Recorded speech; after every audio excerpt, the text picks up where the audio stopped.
Bom dia, Joyce. Ontem houve um debate acalorado e hilariante, como eu vou mostrar aqui, na comissão especial que discute o projeto que institui o chamado Estatuto da Família, de autoria do deputado evangélico Anderson Ferreira, do PR. O pastor Silas Malafaia defendeu a definição da família segundo a Constituição, com o núcleo formado a partir de um homem e uma mulher, enquanto o ativista LGBT Tony Reis e a petista Érica Cocai defenderam a aprovação de projetos de lei para ampliar a definição de família, englobar os gays, aquela coisa toda. O debate se estendeu para os temas da homofobia, da ideologia de gênero e da mudança de sexo, e eu quero, na verdade, analisar primeiro o discurso da petista. Roda aí. A comunidade LGBT sofre neste país porque é LGBT. Porque é LGBT. Óbvio que uma agressão a uma pessoa hétero ou a uma pessoa homoafetiva, ela tem uma potencialidade e deve ser considerada como agressão. Mas uma agressão que se soma a ela a condição de ódio porque é negro, de ódio porque é mulher, de ódio porque faz parte da comunidade LGBT, ela precisa ser banida, os crimes de ódio precisam ser banidos. Uma homofobia que não é opinião, é crime, porque mata, o discurso mata, pastor. Eu acho muito engraçada essa revolta do PT e da esquerda em geral contra os crimes de homofobia pelo seguinte: 326 gays foram assassinados no Brasil em 2014, segundo o relatório lá deles, do Grupo Gay da Bahia.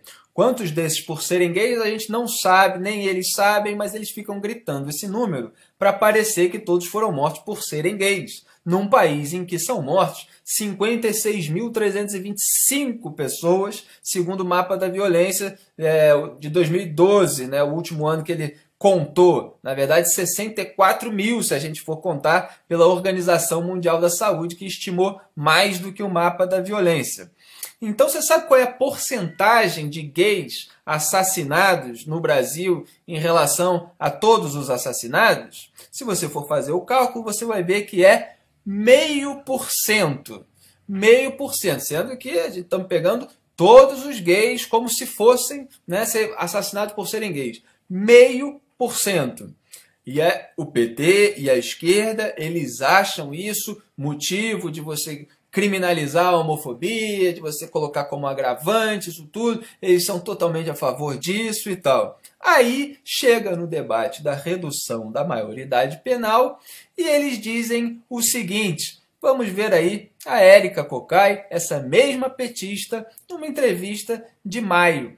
Os homicídios nesse país por volta de 0,5% que são cometidos por adolescentes. Não é demais isso? 0,5% dos homicídios cometidos por menores? Isso não é nada, não precisa mudar lei nenhuma. O que é isso? Agora, 0,5% dos homicídios sofridos pelos gays? Ah, meu Deus, isso é uma epidemia homofóbica, vamos banir os crimes de ódio.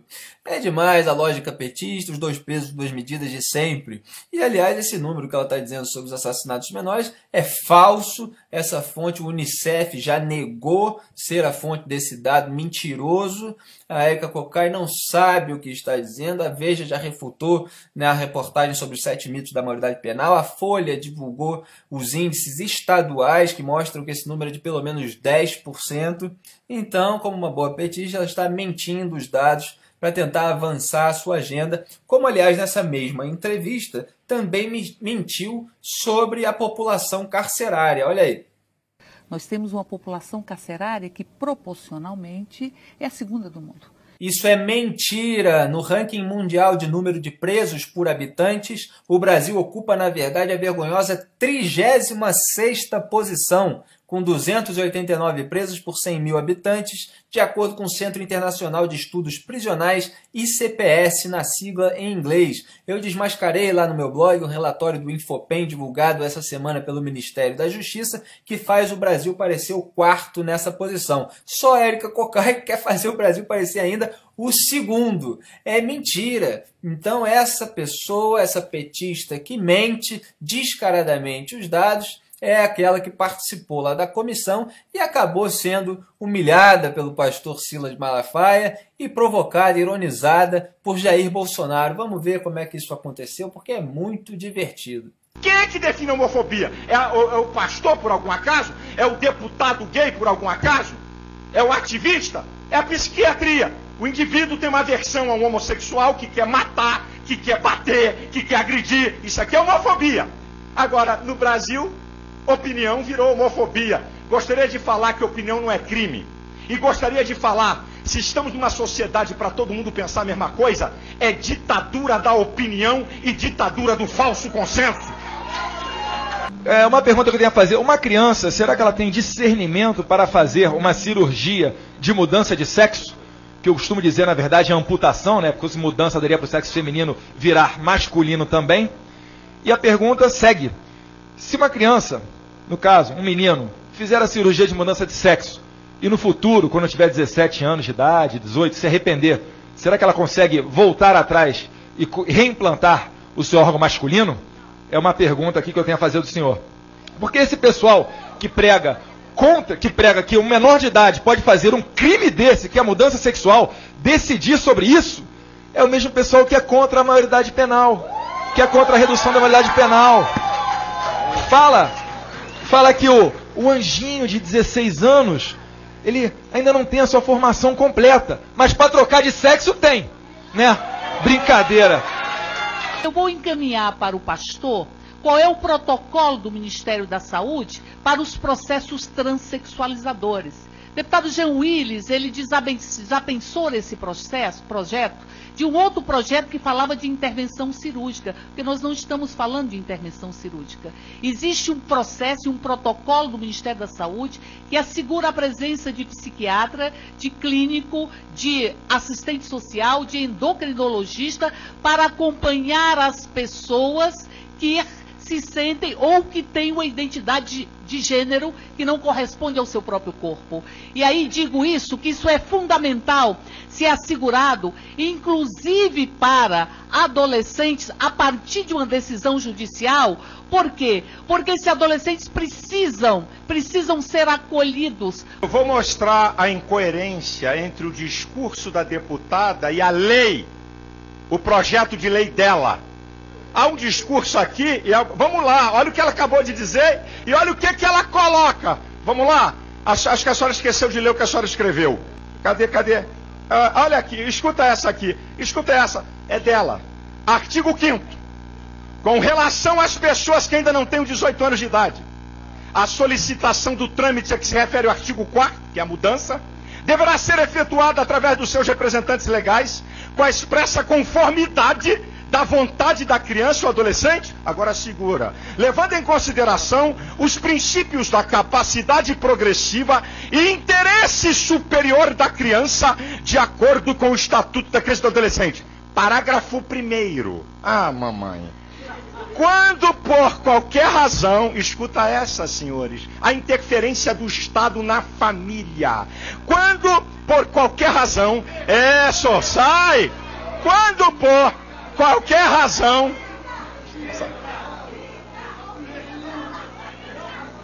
Quando? Ei! Vamos continuar.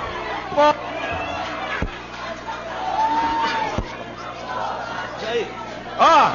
Deputado Jair. Quando? Deputado Jair Bolsonaro. Deputado Jornal. Vamos encerrar a nossa reunião. Quando? Só vou terminar, porque eles são bons para falar e péssimos para ouvir. Quando por qualquer razão, escute, isso, eles não suportam o contraditório. Quando, aqui, é a lei que ela fez e que vai ser derrotada aqui. Quando, olha aqui, senhores, quando por qualquer razão seja negado ou não seja possível obter o consentimento de algum dos representantes do adolescente, ele poderá recorrer à assistência da Defensoria Pública para autorização judicial mediante procedimento sumaríssimo, que deve levar em consideração os princípios da capacidade progressiva e interesse superior da criança. Isso aqui, sabe o que é o nome disso aqui? Canalice. Sabe o que é isso aqui? Sabe o que é isso aqui? É a tentativa de tirar, é um plano ideológico dos esquerdopatas para tirar a autoridade dos pais e da família. É esse que é o jogo, senhores. Ok?